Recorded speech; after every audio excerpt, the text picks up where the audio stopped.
I'm here with David Montague from the Rickmansworth Waterways Trust. David, can you just explain what the RWT does? Well, we're a heritage education charity based at Patchworth Lock. We've been here for well over 30 years. We started up in '93 with the first big Rickmansworth festival. Yes. And so our objective is Canals education environment. So we have a heritage education centre here which we've built and paid for out of funds for the festival. We've got a lock centre which provides information to use the public, guidance on walks. We sell ice cream and drinks and things. We also run 2 trip boats, and we've got our historic boat Gagan, which was put back into the water in 2000 after being restored from a complete wreck. So our objective is to keep this restored for operational use. So it's a fully working wooden narrowboat built in 1936, and it's what the canals were built for.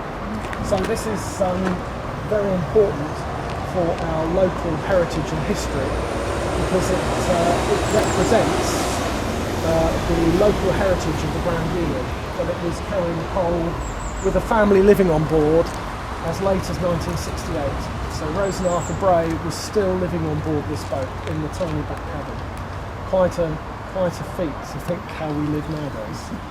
Key concerns we have is long-term funding of the infrastructure of canals. As a canal-based charity, we know that Canal and River Trust is under significant funding pressure at the moment, particularly with the potential to lose the part subsidy they get from the government. They still receive a government grant from when they were set up as a charity after British Waterways was disbanded. They've done tremendous work over the years to try and maximise their income, generate money through friends organisations, adoption groups, but the likelihood is they're going to lose their government funding, which means that the infrastructure will go from where it is now, which is still not in a good state, and go into a steady decline. There are real maintenance challenges with what is coming up to a nearly 250-year-old network, and without investment, this 2,500 mile network is basically a public park which is used by millions of members of the public every day, will go into decline and we'll lose it. David, we spoke about water security a bit earlier, and you said that the CRT also looks after some important water. Yes, you may remember a year or so ago we had an issue with one of the Victorian reservoirs in the north of the country, which with heavy rain the bank of that reservoir had started to subside. What people don't realise is the Canal River Trust, because these were built as part of the canal infrastructure in the early Victorian period, they were incorporated into our national water infrastructure. So Canal River Trust, which is a charity which is at risk of losing its funding, is responsible for a key part of our national water security. Not many people know that, and I think it's very short-sighted to remove funding from that charity, which could put at risk part of our national infrastructure. David, you spoke about the potential loss of the grant from the government. How much are we talking about roughly? I'm not sure. I mean, I think it's in the order of several tens of millions of pounds. It's not a lot. In grand scheme of government funding, it's not a lot. But when you look at the overall benefit, both from the environment and community perspective and from our waterways infrastructure and water infrastructure, because I know you were talking to Affinity Water earlier this morning, and they are working with other water companies to actually use the canal infrastructure to move water around the country without digging up the countryside, without very expensive infrastructure projects, to move water from areas of surplus to areas of drought. And we've got a fantastic 2,500 mile infrastructure with a small amount of investment, which actually could form a key part of our water security strategy. Just speaking specifically about where we are now, you spoke about subsidence. Yes, we've got particular issues here with subsidence at Batchworth Lock. It needs probably £2 or £3 million of work spent on it. But again, from Canal and River Trust point of view, it's like trying to whack-a-mole. You know, an infrastructure issue will pop up. They'll have to put money into it to fix a major problem with the network. So longer-term projects get bumped down their priority list until they get to the top and you get a major problem. With a little bit more money, they will be able to get on top of the work to stop critical failures in the infrastructure or a reservoir occurring. They'd have the ability to forward plan and manage a bit better.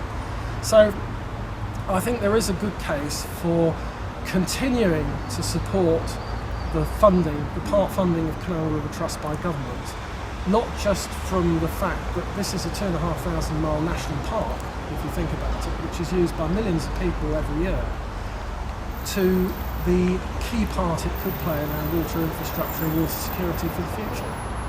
And finally, David, what can we look forward to in the near future? For me? From Ricky Waterways Well, Trust. we obviously suffered the loss of the Rickmansworth Festival, which unfortunately won't come back, because I don't think financially, we as a charity of volunteers, we couldn't undertake anything which, with the additional cost, the additional challenges that we've now got running that. So we're trying to rebalance our income and expenditure. We're trying to reduce expenditure, look for efficiencies, and also increase some of the things we do, increase our educational work, increase things like a Roger Heritage experience, which can introduce more people to the canals, more people to this unique heritage concept. So we've got a long-term strategy for rebalancing our income. So we're secure at the moment. But it's like every charity in the country. My wife works for another national charity, National Childbirth Trust. Everywhere is crying out for volunteers, and things like the Croxley Revels is struggling for volunteers. Yeah. And I'm not sure what the solution is, but we somehow need to get people more enthused about volunteering in their local communities. Because I have so many people, when we put on events, because I'm a parish councillor as well and a director of the Ricky Town team, when we put on events, people always say, oh, wouldn't it be nice to have this? Yeah. And then you talk to them and say, well, if you got involved and helped us, we might be able to do a bit more. But people are getting fewer and fewer who are willing to get involved in their community to make things happen, which makes communities great places to live. So we need to get that message across loud and clear to people that they need to get involved in their community, otherwise they will lose things. David, can I thank you once again for everything you do, and you and the team. It's brilliant coming back here. Thanks for coming to see us.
As a picture, has anyone ever told you before? You're the image of an angel from above, and you were just meant for me to adore. You're the model of perfection, the others are only copies of you. Can't you see the only thing that worries me? I wonder if you're too good to be true. Your eyes, your hair, you're a perfect color scheme. You're much too fair. You must have stepped out of a dream. You're as pretty as a picture, a beautiful exhibition of art. When I say you fairly take my breath away, just picture what you have done to my heart.